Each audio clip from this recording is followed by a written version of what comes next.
বাংলাদেশে বৈদেশিক আয়ের সব রেকর্ড ছাড়িয়ে গেল এবার।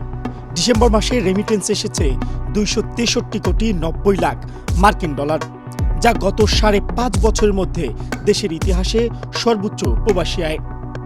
বুধবার এক খুদে বার্তায় বাংলাদেশ ব্যাংকের নির্বাহী পরিচালক ও মুখপাত্র হোসেন আরা শিখা এই তথ্য নিশ্চিত করেছেন। হোসেন আরা শিখা বলেন, গত জুন মাসে প্রবাসী আয় এসেছিল 253,86,00,000 ডলার, যা আগের 47 মাসের মধ্যে সর্বোচ্চ। গত 2020 সালের জুলাইতে এসেছিল সর্বোচ্চ রেমিটেন্স।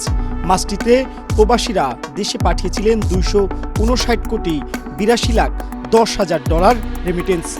এবার সেই রেকর্ড ভাঙল। চলতি বছরের জুলাইয়ে প্রবাসী আয় এসেছিল 191,37,70,000 ডলার, যা গত 10 মাসের মধ্যে সবচেয়ে কম প্রবাসী আয়।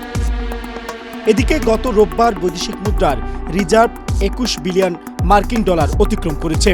প্রবাসী আয়ও বৈদেশিক মুদ্রার সঞ্চয়ের উপর ভর করে বেড়েছে এই রিজার্ভ। সেই সময় IMF এর তথ্য হিসাব অনুযায়ী দেশের রিজার্ভ BPM 6 হিসেবে 2,133,50,90,000 ডলার।